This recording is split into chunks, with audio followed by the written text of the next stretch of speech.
अस्सलाम वालेकुम। एक नए वीलॉग में आपको खुशामदीद कहते हैं। उम्मीद है आप जहाँ भी होंगे खैरियत से होंगे। आज बात करेंगे क्रिकेट के ऊपर।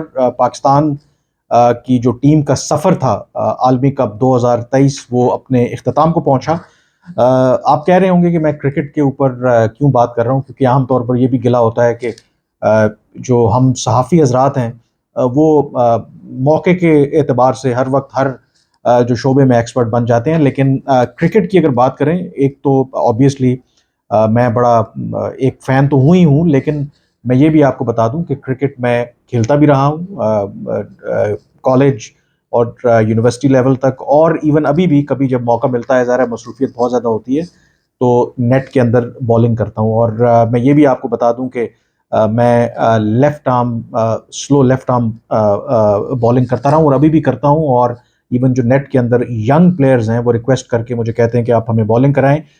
मैं ये दावे से कह सकता हूं कि जो मोहम्मद नवाज ने जो इस वर्ल्ड कप के अंदर बॉलिंग की है, आई कैन बेट कि मैं उनसे ज़्यादा बॉल को टर्न भी करवा सकता हूं, ज़्यादा ड्रिफ्ट भी दे सकता हूं, क्योंकि मैं भी लेफ्ट आर्म स्लो बॉलर हूं। तो बताने का सिर्फ मकसद ये है कि इंडिया के अंदर आप सब कॉन्टिनेंट में वर्ल्ड कप खेलने जा रहे हैं और ऐसे हमारे स्पिनर्स थे कि उनसे बॉल तक टर्न नहीं हुई, और ये भी एक बहुत बड़ी रीज़न थी जिस तरीके से हम जो लीग स्टेज पर ही बाहर निकल गए। तो मैं ब्रॉडली बड़ी वजूहात के ऊपर बात करूंगा कि आखिर इसकी क्या वजह है कि पाकिस्तान की जो क्रिकेट टीम की इतनी जो पैथेटिक परफॉर्मेंस है, उसकी क्या वजूहात है। लेकिन सबसे पहले आई थिंक हकायक के ऊपर भी बात करना ज़रूरी है कि ऐसा नहीं है कि इससे पहले जो हमने वर्ल्ड कप खेले हालिया सालों के अंदर, उसमें हमारी कारकर्दगी बड़ी ज़बरदस्त थी। मसलन बहुत से ऐसे जो हमारे साबका क्रिकेटर्स हैं टीवी के ऊपर जो तबसरे कर रहे हैं और इस तरह के भाषण देते हैं कि एज इफ़ कि उनके दौर में शायद पाकिस्तान की टीम की कारकर्दगी बड़ी शानदार रही। ऐसा नहीं है। हकायक के ऊपर ज़रूर बात करनी चाहिए, जज्बाती हम ज़रूर होते हैं, लेकिन हमारी एक शॉर्ट मेमोरी भी है कि गुज़श्ता जो 6 आलमी कप हुए हैं, आज ये जो मौजूदा आलमी कप है इसको मिला के पाकिस्तान की टीम 5 मरतबा जो 5 वर्ल्ड कप हुए हैं उसमें लीग स्टेज के ऊपर नॉकआउट हुई है। सिर्फ 2011 में पाकिस्तान की टीम सेमीफाइनल में पहुंची थी। 2003 में जब साउथ अफ्रीका में वर्ल्ड कप था, पाकिस्तान जो नॉकआउट स्टेज पर नहीं पहुंच पाई। 2007 अगेन वेस्ट इंडीज़ के अंदर, वो तो एक बहुत ही आई थिंक आप कह सकते हैं कि ट्रैजिक इवेंट था पाकिस्तान के लिए, क्योंकि पाकिस्तान जब वर्ल्ड कप से बाहर हुआ तो पाकिस्तान के जो कोच थे बॉब वुलमर, वो होटल में मुर्दा पाए गए। 2011 में जब सब कॉन्टिनेंट में वर्ल्ड कप हुआ तो उस वक्त पाकिस्तान ज़रूर सेमीफाइनल में पहुंचा। मोहाली में सेमीफाइनल में उसे भारत के हाथों शिकस्त हुई। 2015 में ऑस्ट्रेलिया में हुआ वर्ल्ड कप, और वहाँ पर अगेन हम नॉकआउट स्टेज पर नहीं पहुँच पाए। 2019 इंग्लैंड में वर्ल्ड कप हुआ, अगेन हम क्वालिफाई नहीं कर पाए सेमीफाइनल में। और 2023 आज जो हमारा सफ़र इख्तिताम हुआ वर्ल्ड कप का, तो उससे एक अंदाज़ा होता है कि हमारी इस एतबार से 50 ओवर वर्ल्ड कप की बात करें तो परफॉर्मेंस हमारी बड़ी कंसिस्टेंट है।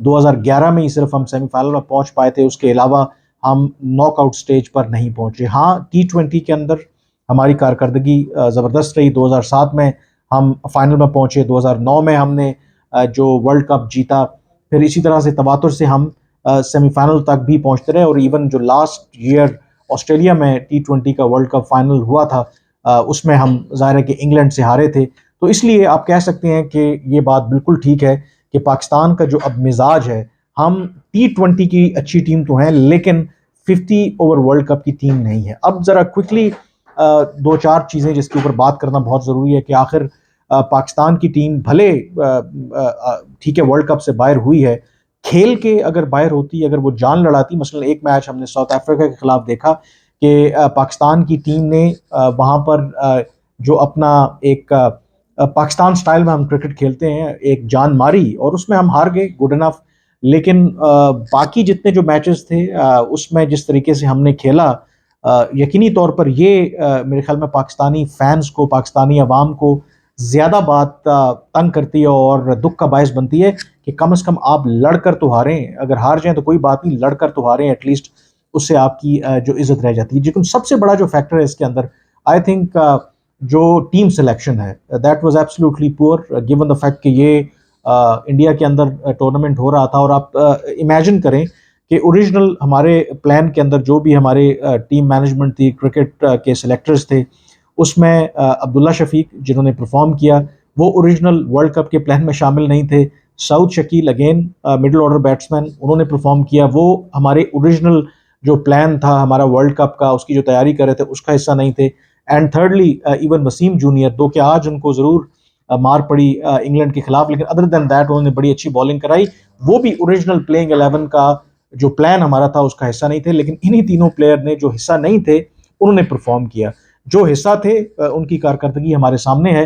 तो सबसे बड़ा जो प्रॉब्लम उसमें सिलेक्शन का, और सिलेक्शन की उसकी क्या वजह है, हमारे यहाँ मेरिट के ऊपर आपको पता है कि फैसले नहीं होते। जो सिलेक्शन कमेटी है उसकी अपनी पसंद नापसंद, जो क्रिकेट बोर्ड है उनमें जो करता धरता है उनकी भी पसंद नापसंद होती है। फिर जो टीम का कैप्टन है, ये बातें भी ठीक है कि उसकी दोस्ती जारियां, मसलन वो भी एक शादाब हो या इवन जो ओपनिंग बैट्समैन है इमामुल हक वो हो, कहा यही जाता है कि उनके साथ बाबर आजम की बड़ी दोस्तियां हैं।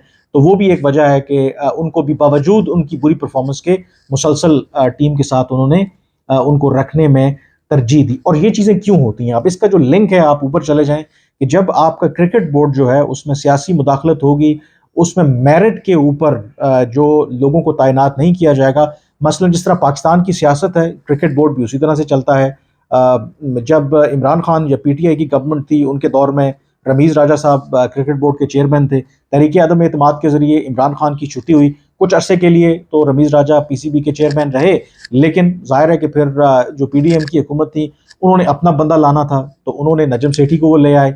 लेकिन फिर पीडीएम की जमातों के अंदर इख्तलाफ शुरू हो गया, क्योंकि पीपल्स पार्टी का ये कहना था कि ये तय हुआ था कि जिस जमात के पास जो वजारत होगी उसके अंडर जो भी इदारे हैं, जो शोबे हैं, तो उसमें उसी जमात को हक होगा कि उसका बंदा वहाँ पे अपॉइंट हो। तो जो वजारत खेल थी वो पीपल्स पार्टी के पास थी, और जो पीसीबी है वो वजारत खेल के अंडर आता है। तो आसिफ अली जरदारी साहब ने कहा कि ये जो पीसीबी का चेयरमैन है ये तो हमारा बंदा होना चाहिए, तो फिर ज़का अशरफ साहब को लगा दिया गया, और वर्ल्ड कप से चंद रोज़ या कुछ अर्सा पहले उनको लगाया गया। तो ऐसी सूरत में आप मुझे बताएं कि कैसे आप जब सियासी बुनियादों पर जब नॉन प्रोफेशनल लोगों को लगाएंगे, तो फिर आप क्या तवक्को करते हैं कि आप प्योरली मेरिट के ऊपर टीम को सेलेक्ट करेंगे। तो ये भी एक बहुत बड़ा फैक्टर था। एंड इम्पॉर्टेंटली अब अगर आप ये तो सिलेक्शन हो गई, उसके बाद इंडिया के अंदर वर्ल्ड कप हो रहा था, हमें एडवांटेज, यानी कि जो सब कॉन्टिनेंट की टीम है उनको एडवांटेज होना चाहिए था, खास करके पाकिस्तान को, क्योंकि पाकिस्तान जैसी वहाँ पे पिचें हैं और जो आपके स्पिनर्स हैं वो एक क्रिटिकल रोल प्ले करना चाहिए था। ऊपर से आपके जो शाहीन शाह अफरीदी हैं, जो वर्ल्ड कप शुरू होने से पहले तो बड़ी ज़बरदस्त बॉलिंग कर रहे थे, लेकिन आई डोंट नो उनके साथ क्या हुआ। लोग कहते हैं कि इंजरी के बाद जब वो वापस आए हैं उनकी पेस में कमी आई है, उनके पास वो स्विंग नहीं है, और जिस तरीके से उनको मार पड़ी वो हमारे सामने है। और जब उनको ऊपर से मार पड़ना शुरू हुई तो नीचे मिडिल ऑर्डर में या जो मिडिल ऑर्डर ओवर्स में हम जो बॉलिंग कराते हैं, जो हम रिलाय कर रहे थे, शादाब खान जी बड़े ज़बरदस्त स्पिनर हैं, वो बिल्कुल चैंपियंस ट्रॉफी 2017 में उन्होंने पाकिस्तान को जितवाया, बड़ी ज़बरदस्त बॉलिंग की, लेकिन उनके अंदर वो बिल्कुल जो एक्चुअल वो बॉलिंग कराते थे, वो जो उनकी बॉलिंग में आपको एक काट नज़र आती थी, वो बिल्कुल हमें ख़त्म होती नज़र आई। उसमें खूब जो अपोजिशन के बैट्समैन हैं उन्होंने उनकी पिटाई की। मोहम्मद नवाज जो ट्रम्प कार्ड थे हमारा, कि लेफ्ट आर्म स्लो जो स्पिनर थे, कि जी वो वहाँ पे फ़ायदा उठाएंगे, और हमने देखा कि बाकी टीम के जो इस तरह के स्पिनर्स थे वो लेफ्ट आर्म जो स्पिनर हैं, केशव महाराज हों साउथ अफ्रीका के, उसके अलावा जो इसी तरह से मिच सैटनर हो न्यूजीलैंड के, ये जो स्लो लेफ्ट आर्म बॉलर थे, इन्होंने काफ़ी वहाँ पर विकेट ली, कामयाबी हासिल की। ऑन दी अदर हैंड जो हमारे नवाज साहब थे उनसे बॉल तो टर्न ही नहीं हो रहा था, और जो साउथ अफ्रीका के खिलाफ हम मैच हारे, अच्छा भला वो मैच जीत सकते थे, जो उनको हमने ओवर दिया, उन्होंने हाफ क्रैकर फेंका आराम से, केशव महाराज ने चौका लगा के वो मैच साउथ अफ्रीका के नाम कर लिया। और वही एक आई थिंक 2 पॉइंट जो क्रिटिकल हमने लूज़ किए, वो पाकिस्तान के जो नॉकआउट स्टेज पे हम नहीं पहुंच सके, वो भी एक बहुत बड़ा उसके अंदर फैक्टर था। तो एक तो अगेन पूरे पाकिस्तान के अंदर जहाँ पे स्पिन फ्रेंडली विकेट्स होती हैं, क्या हमारे पास एक क्वालिटी स्पिनर नहीं था कि जिसको हम खिलाते वहाँ पर। And then importantly I think जो सबसे बड़ा फैक्टर था, Babar Azam no doubt is a good player. Pakistan में जो चंद अच्छे प्लेयर्स आए हैं उनकी टेक्निक की वजह से मेरे ख्याल में उसमें कोई उसमें हर्ज नहीं है कि वो अच्छे प्लेयर हैं, लेकिन he is not a good captain. बहुत से जो मैचेस हमने हारे उसकी जो सबसे बड़ी वजह नाकाम कप्तानी भी है। मसलन साउथ अफ्रीका के मैच में अगर आप देखें, उसमें जब साउथ अफ्रीका की टीम अंडर प्रेशर थी तो हमने देखा कि जो गलत फील्ड प्लेसिंग की वजह से मसलन एक मौके के ऊपर स्लिप के ऊपर क्लियरली कैच गया डेविड मिलर का, और वो बिल्कुल क्रीज पर आए थे, लेकिन वहां पे स्लिप मौजूद नहीं थी। और अगर वहां पे स्लिप होती तो यकीनी तौर पर वो कैच पकड़ लिया जाता और साउथ अफ्रीका को हम बड़े मार्जिन से हरा सकते थे। फिर इसी तरह से अफगानिस्तान के खिलाफ हमने मैच में देखा कि जब जो अफगानिस्तान के प्लेयर्स जिस तरीके से पाकिस्तान की जो बॉलर्स की पिटाई कर रहे थे, तो अगर आप अच्छे कैप्टन होते, विकेट नहीं मिल रही, तो आप बॉलर्स को कहते कि एक साइड के ऊपर आप गेंदे करें और कोशिश करें कि उनको डॉट बॉल्स खिलाएं या बाउंड्री बॉल्स ना दें, और उससे भी ऐन मुमकिन था कि उनके ऊपर दबाव आता और वो आपको विकेट देते। फिर एक मौके के ऊपर जब बॉल रिवर्स स्विंग होना शुरू हुई और अफगानिस्तान की जो बैटिंग थी वो अंडर प्रेशर थी, तो आपने वहां पे स्पिनर को ले आए। तो इस तरह की और बहुत सी जो टेक्टिकल एरर्स हैं वो देखने में आए। और इवन कि ऑस्ट्रेलिया के खिलाफ बेंगलुरु की विकेट के ऊपर बैटिंग पैराडाइज है, आपने टॉस जीतकर ऑस्ट्रेलिया को पहले खेलने की दावत दे दी, उन्होंने आपको मैच से ही आउट कर दिया। तो इससे अंदाजा होता है कि जिस तरह बाबर आजम बेशक एक अच्छे बैटर तो जरूर हैं, लेकिन वो अच्छे कप्तान नहीं है। और माजी में हमने देखा है Sachin Tendulkar, one of the greats of the game, वो अच्छे प्लेयर थे, कभी भी अच्छे कप्तान साबित नहीं हुए।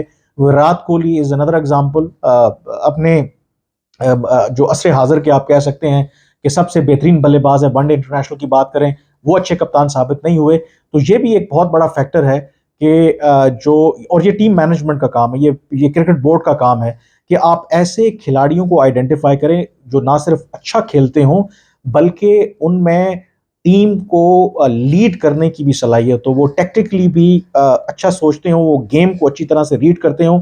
और वो चीज़ बाबर आजम के अंदर हमें बिल्कुल नजर नहीं है। और तीसरा आई थिंक इंपॉर्टेंट फैक्टर, जो हमारे जितने क्रिकेटर्स हैं ये आमतौर पर ग्रास रूट लेवल से आते हैं, इनका इतना ज़्यादा एक्सपोजर नहीं होता, लेकिन जब ये मशहूर हो जाते हैं, इनको फेम मिल जाती है, तो इनकी इतनी ग्रूमिंग नहीं है कि उस तरीके से अपने आप को कंडक्ट कर सकें। एक डिफरेंस जो हमें नजर आया एशिया कप के अंदर भी, नो डाउट के जो विराट कोहली हैं बहुत बड़े प्लेयर हैं, आप शादाब को देखें या बाकी पाकिस्तान टीम के प्लेयर देखें, वो लगता है कि जो भारतीय प्लेयर से इतना ज़्यादा मरूब हैं, उनसे वो शर्टें भी ले रहे हैं, उनसे वो ऑटोग्राफ भी ले रहे हैं। नो डाउट कि विराट कोहली एक बड़े प्लेयर हैं, और उसमें वर्ल्ड कप शुरू होने से पहले इंग्लैंड के साबिक जो क्रिकेटर थे नासिर हुसैन, उन्होंने ये ज़रूर कहा था कि मैं चाहता हूं कि पाकिस्तान जब अब ये स्माइल देना ठीक है, अच्छी बात है, बड़ी म्यूचुअल रिस्पेक्ट है पाकिस्तान और इंडियन प्लेयर्स के दरमियान, लेकिन मैं चाहता हूं कि पाकिस्तान ज़रा पुराने वाला पाकिस्तान सामने आए, मैदान के अंदर ज़रा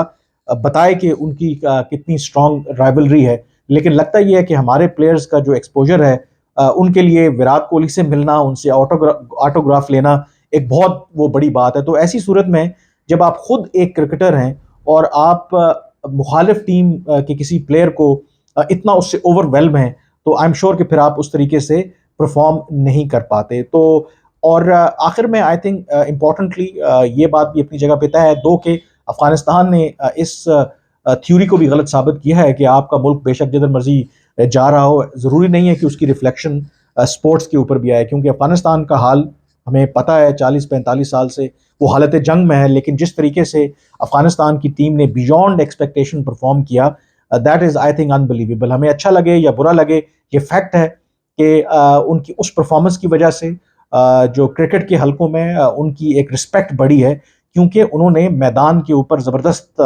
परफॉर्म किया है।